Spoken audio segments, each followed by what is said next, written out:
हम नहीं जानते। होती है भलाई, हम जानते नहीं उसे। देखिए हमारे यहां उम्मन इज्तिमात में बहुत ही परेशान हाल इस्लामी बहनें आती हैं, बहुत ही परेशान हाल इस्लामी बहनें आती हैं और हम दुआ भी करती हैं कि हमारा ये मसला हल हो जाए, हमारी ये परेशानी दूर हो जाए। जब मसला हल नहीं हो पाता, जैसे बिलफत को इस्लामी बहन आई मेरा कर्जा उतर जाए, अब कर्जा नहीं उतर रहा, मुसीबत जा नहीं रही है।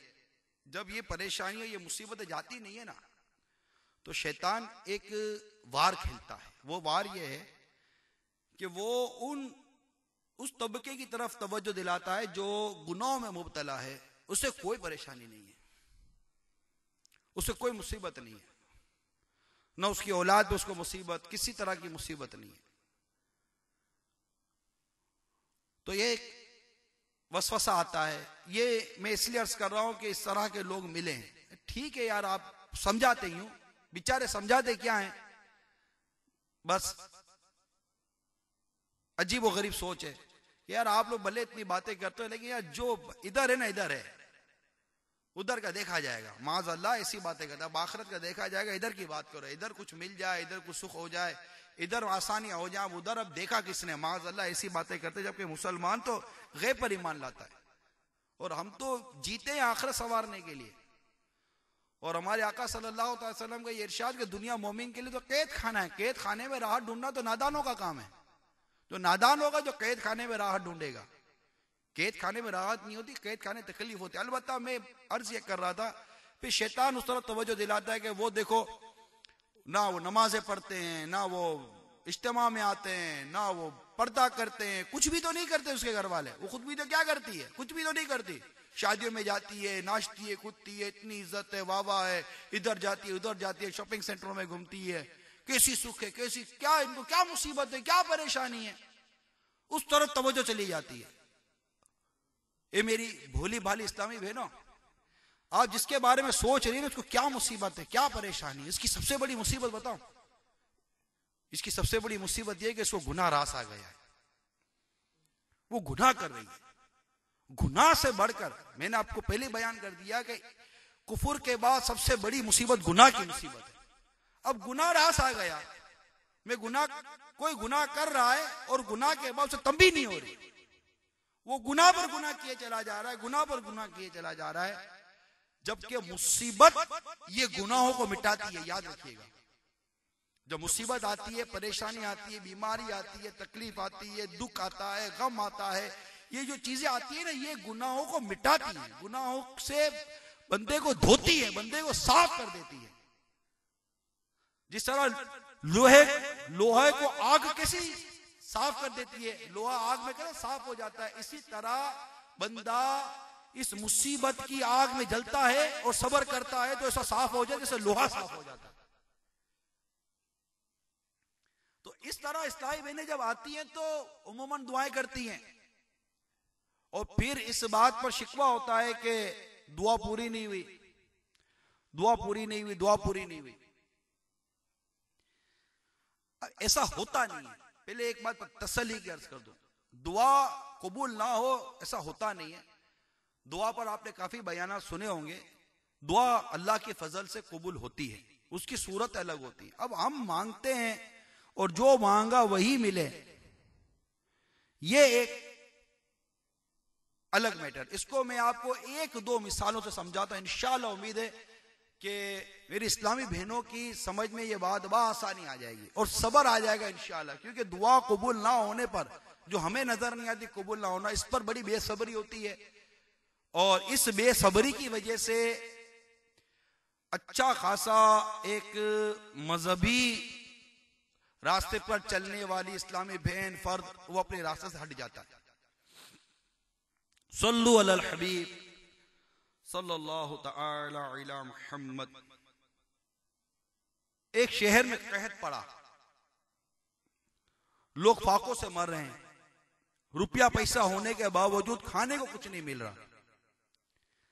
इस दौरान एक कंगाल आदमी को किसी सखी के बारे में मालूम हुआ कि वो लोगों की मदद करता है।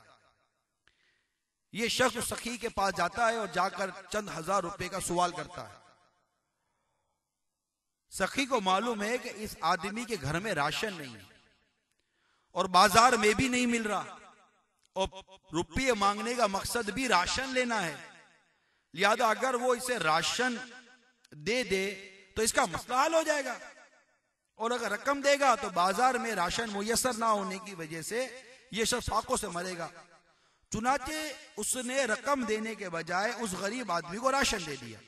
अब अगर गरीब उस सखी पर एतराज करे कि जिंदगी में पहली दफा चंद हजार रुपए का सवाल किया था मगर सखी ने वो भी ना दिए, यहां ये कहां का सखी है, तो गौर करें कि क्या उस कंगाल का एतराज दुरुस्त है, उस सखी की सखावत इसके सवाल से बेहतर है या नहीं है।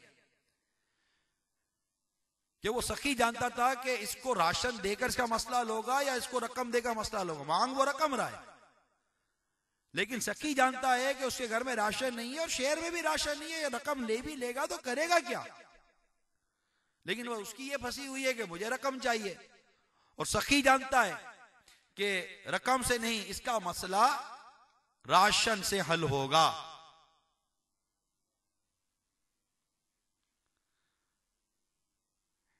किसी का बाप शुगर का मरीज हो लेकिन उसके बावजूद मिठाई खाने पर बजिद हो और बार बार मिठाई का तकाजा करता हो, या कोई इस्लामी बहन का शौहर है वो शुगर का मरीज है और वो कहता है कि नहीं मेरे को मिठाई खिलाओ, और मिठाई घर में है, आप चाहें तो मिठाई खिला भी सकती हैं, बेटा चाहे तो मिठाई बाप को लाकर दे भी सकता है, लेकिन आप अपने शोहर को मिठाई क्यों नहीं दे रही, अपने बेटे को मिठाई क्यों नहीं दे रही। वो जिद इस मिठाई पर तो कर रहा, दिल भी उसका मिठाई खाने का है, लेकिन आप जानती हैं कि इससे शुगर है, अगर मैंने मिठाई दी तो इसकी शुगर हाई हो जाएगी और ये हलाक हो जाएगा, इसको नुकसान पहुंचेगा। ये मैंने चंद एक दो मिसालें सिर्फ समझाने के लिए दी हैं कि हम जिस चीज का मुतालबा करते हैं, आप भी इंसान मैं भी इंसान, हम में से एक दूसरे से जब हम राब्ता करते हैं, मिलते जुलते हैं, अपनी मुसीबत अपनी परेशानी बयान करते हैं, तो एक इंसान दूसरे इंसान के बारे में समझता है कि ये जो मुझसे मांग रहा है इसका मसला इस चीज से नहीं उस चीज से हल होगा। और उमूमन ऐसा होता है, मांगने वाले को उमूमन कई चीजें समझ में नहीं आती, देने वाले को बातों का समझ में आ जाती हैं, और वो हमारी मतलूबा चीज हमें नहीं देता, उससे हटकर चीज देता है, मकसद हमारे मसले को हल करना है, या वो चीज जो हमारी मतलूबा है, जैसे कि शुगर का मरीज मिठाई का मुतालबा करे, अब उसे को मिठाई दे ही दे तो वो उसकी खैर ख्वाही नहीं है, उसकी खैर ख्वाही है कि इसका मुतालबा पूरा ना किया जाए, वो नहीं जानता कि मिठाई उसके लिए कितनी नुकसानदेह है। एक इंसान दूसरे इंसान के बारे में जब ये ख्याल कर सकता है, ये बात समझ सकता है, अल्लाह तबारक व ताला तो हमारा खालिक और मालिक हमें पैदा करने वाला है, वो अलीम व हकीम है, अपने बंदों के लिए भलाई चाहता है। अब हम कहते हैं कि हम इतने अरसे से आ रहे हैं, ये दुआ करते हैं, हमारी दुआ कबूल नहीं हो रही। आपको किसने कहते दुआ कबूल नहीं हो रही? दुआ कबूल होती है, हम नहीं जानते कि हम जो मांग रहे हमारे हक में बेहतर है या नहीं। अल्लाह ताला अपने हबीब के सदके में हमें वो अता करता है जो हमारे हक में बेहतर होता है। जिसके हक में गुर्बत ही बेहतर है, अगर वो अमीरी का सवाल करे उसको अमीरी नहीं मिलती और वो गुर्बत ही में रहता है, तो ये अल्लाह का एहसान नहीं तो क्या है कि उसे अगर पैसा मिलता तो वो ज़कात ना देता, लोगों पर जुल्म करता, फिर शराब पीता, जुआ खेलता, बदकारी करता। तो अल्लाह ताला हमें सब्र करने वाला बनाए, सब्र अल्लाह ताला हमें अता फरमाए, और सब्र की वजह से बहुत सारी परेशानियां, मुश्किलात, परेशानियां दूर होती हैं। तो मैं ये अर्ज कर रहा था कि उमूमन जब मुसीबत आती है तो छोटी मुसीबत ये बड़ी मुसीबत को दूर कर देती है। मिसाल के तौर पर जैसे एक मुसीबत आई, और उस मुसीबत का ताल्लुक मैंने दुनियावी उमूर से